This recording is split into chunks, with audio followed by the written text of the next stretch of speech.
feedback highly for Board Game Geek at Spiel 2012. I'm sitting down with Mike from WizKids Games. How are you doing? Very good. And you guys have brought us actually a second prototype preview copy of your Lord of the Rings theme. We got a little theme going this evening. So this is Lord of the Rings, the Connect with Pieces puzzle game. This is a Connect with Pieces. It's a competitive puzzle building game. The jigsaw puzzle building game. Jigsaw puzzle building game. So the way this works is both players are basically competing together to build the same puzzle, and you're basically scoring points based on the number of pieces you play. All of the pieces have symbols on here, such as this has a pentagon. You can actually put that right there in the middle there, so we can zoom in, since the symbols are quite small. But I see we got a little pentagon there. We got a moon. A half moon there. We've got triangles, and we've got arrows. Yeah, there's a little arrow. It's just sort of stamped into the cardboard a little bit. Right. So basically, there's 4 different symbols on each of the pieces. When you look at the puzzle from a distance, you don't even see them.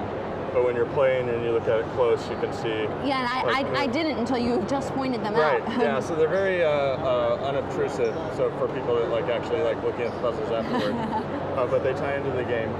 In the game, you're basically pulling pieces out of the box and basically playing them onto the board.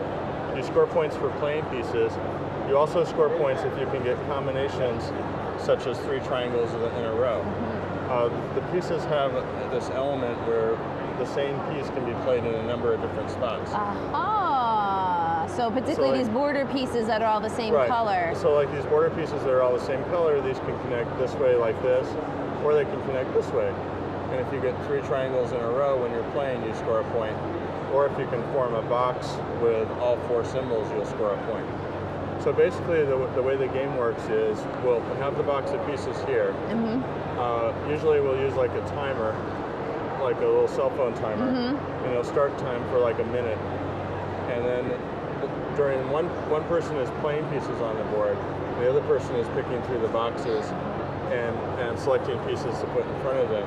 And then when the time's up, you switch, and I'm playing, and the other person is going through the box and trying to find pieces. And do you specifically require that the pieces have to stay in the box? You're allowed to set a certain number. In most games, it's 10 to 20. There's different variations on the game. There's actually a scramble play version where you're both just kind of frantically digging through and playing pieces as quickly as possible, and you're scoring.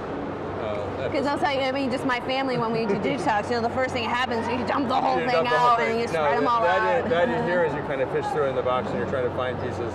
So that's kind of the element. You can play a version where you just kind of dump them in a pile and don't keep them in the box.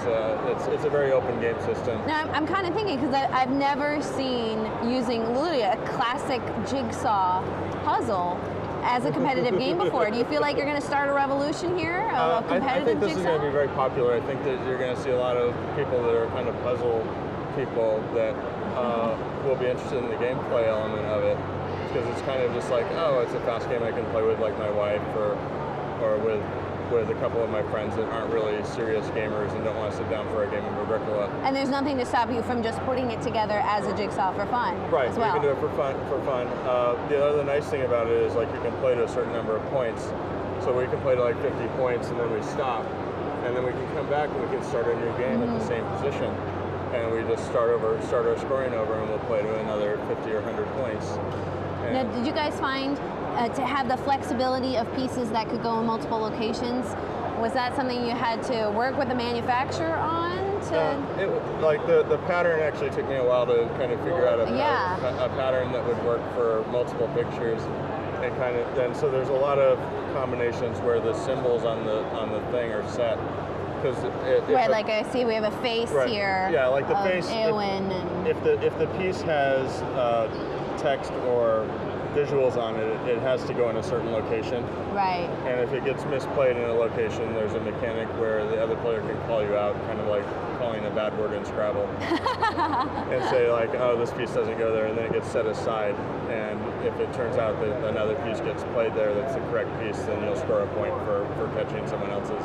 How many different flavors or little variants are you going to include in the rules yet, or are you still creating them? Well, the rules are actually... Oh, I have them right over there. There we go.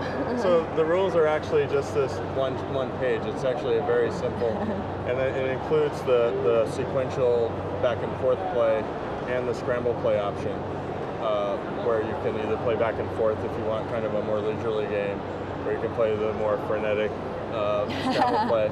You can also play teams where you have 2-on-2. And I'm sure you could time yourself yes, and just you do a could solo also play. do like solo play and try and score a certain number of points within a certain period of time, or you could try and get the maximum score for the puzzle. And obviously, you guys also got the licensing rights from the Peter Jackson movies as well. Yes, so it's licensed for Lord of the Rings. They'll likely pursue other licenses as well.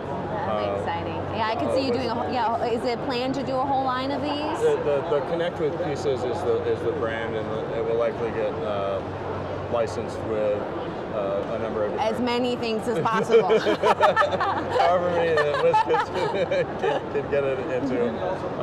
And the nice, it's currently slated to come out late fourth quarter this year. Oh, just in time for Christmas. Yeah. Well done.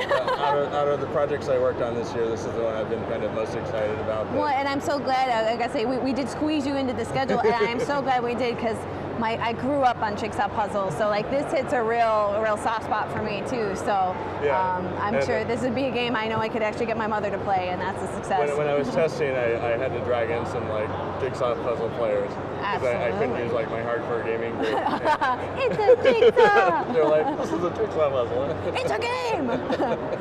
You can almost do a Halloween theme. You know, it's disguised as a jigsaw, but it's a game. Well, Mike, thank you so much. I'm so glad we were able to get you in to show Connect the Pieces. So we have the Lord of the Rings, the puzzle game, the puzzle building game, excuse me. Thanks for having me today. No problem.